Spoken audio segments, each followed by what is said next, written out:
Hey there, my wonderful and beautiful friends. Welcome back to another epic episode of Revenge Stories, where greedy bosses, shady neighbors, and arrogant scammers finally learn the hard way that karma doesn't play around. These aren't just quick paybacks. These are slow burn, jaw-dropping, ice-cold servings of justice that will make you want to grab some popcorn and cheer. Today, I've got 3 stories for you. And trust me, each one is more satisfying than the last.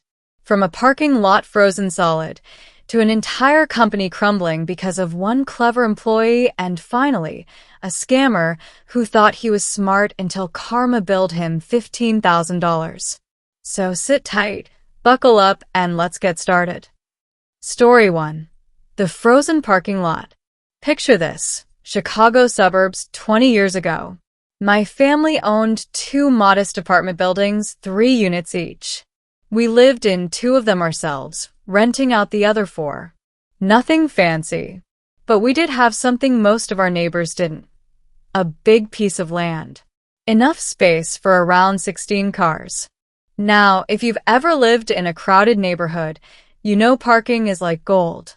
Our street was lined with apartments for a mile, most of them with tiny lots or no lots at all. So when we put up our tenant parking only signs, we really meant it. For decades, things were fine. Tenants respected the rules, visitors parked where they should, and life was peaceful.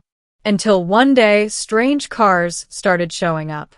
Random people parking overnight, blocking tenants in, acting like our lot was their personal garage. One time, I blocked a guy in to confront him. And do you know what he did? Instead of apologizing, he floored it, straight through our bushes, tearing across the yard to escape. That was the moment I realized these people didn't care. They thought we couldn't stop them. I called the cops. They shrugged. Private property, they said. Nothing we can do. So I called a tow company, had them put up those bright red signs that say, "Unauthorized vehicles will be towed." And for a while it worked.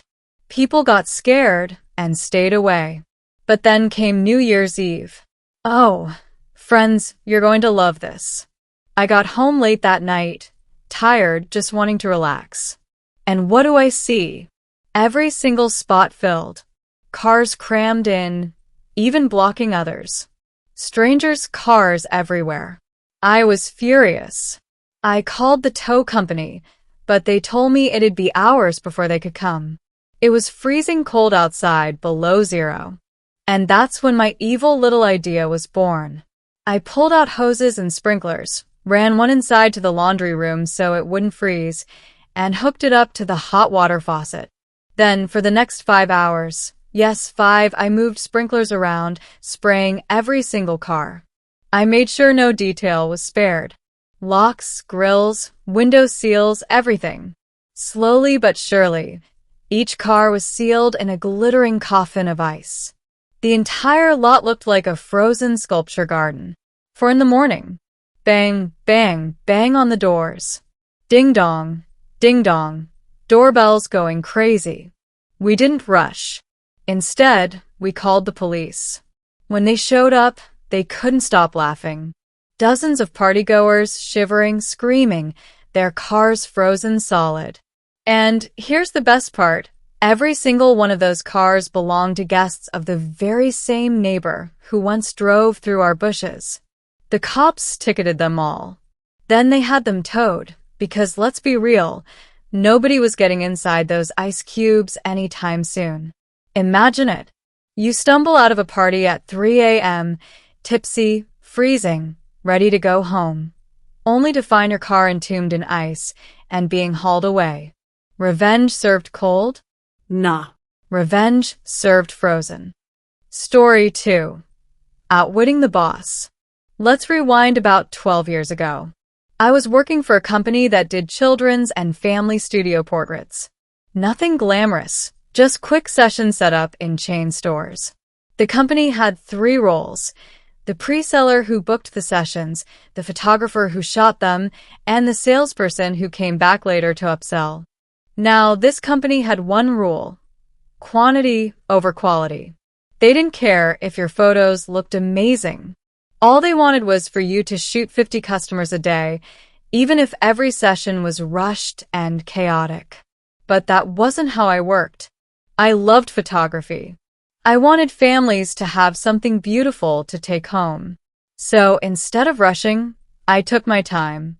My average sales per customer were $175, way above the company's $100 average.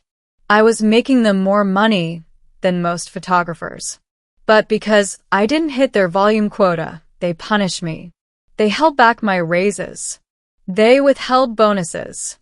And then came him, the worst pre-seller in the world. This guy lied to every family he talked to. Promised free toasters, unlimited outfit changes, free makeup services, you name it. He'd book 3 families for the same time slot and tell them, just show up whenever, the photographer will handle it. And guess who had to deal with the chaos? Me. I warned my boss. I said, if you ever schedule me after this guy again, I'm gone. He promised me it wouldn't happen. And then, of course, it did. That week, I shot 316 customers in 3 days.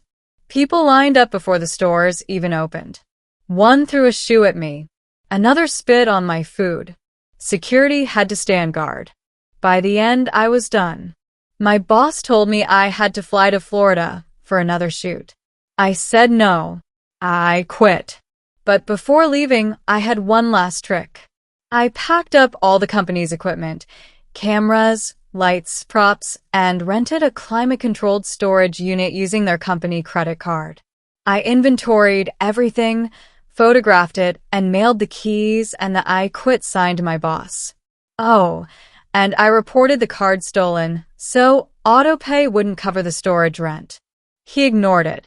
Months later, the storage company auctioned the unit. My neighbor bought everything for $125, then sold it to me for $126. Suddenly, I legally owned their entire studio setup. With that, I started my own business. I contacted all the stores they worked with, offered better deals, and because I wasn't lying to customers, families loved me. Within a year, I had multiple photographers working for me. I completely stole their market. That boss, demoted. That lying pre-seller, working at a gas station. The company, dead by 2016. And me, still running my photography business.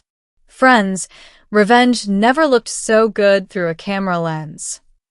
Story 3. The $15,000 scam payback. Now for our final tale. And oh boy, is it sweet. A friend of mine once sold a water heater online for $100. Simple transaction. But 2 weeks later, the buyer, a grumpy landscaping business owner, claimed it was broken. He even sent a fake $400 repair invoice, threatening debt collectors if payment wasn't made in 48 hours. Out of fear, my friend paid. Later, he found out the truth. The guy had bought a broken heater elsewhere for $25, swapped it in, and scammed him. Sleazy, right? Fast forward 18 months. That same scammer listed a generator online. In our country, you can't legally sell a generator without a safety certificate. My friend noticed it didn't have one. So he and his flatmates pooled $800 and bought it. They asked for the certificate. No response. They asked again. Silence. So they reported him. Court day comes. The inspector testifies. The generator wasn't just uncertified, it had already been rejected as unsafe. The judge? Furious. He orders the scammer to refund the $800, cover $5,000 in repair costs, and pay a $10,000 fine, directly to my friend and his flatmates. That's $15,000 total. After court, the scammer storms over, red in the face. Why would you do this to me? He demands. And my friend? Cool as ice. He says, remember the water heater? You scammed me. This is karma with interest. The scammer's jaw dropped. And yes, he paid up.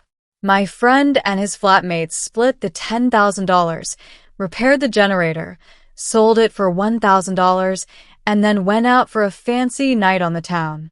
Revenge money never tasted so good. Clapperboard outro. And there you have it, folks. 3 absolutely glorious revenge stories. From freezing entire cars in ice, to dismantling a greedy company piece by piece, to a scammer paying 15 grand for his arrogance. Today's stories remind us of one thing. When people lie, cheat, or steal, karma always finds a way to settle the bill. So, what do you think? Which revenge was your favorite? Personally, I can't get the image of those frozen cars out of my head. Drop your thoughts in the comments, hit that like button if you enjoyed, and don't forget to subscribe for more tales of justice served cold. Until next time, my friends, stay kind, but stay sharp.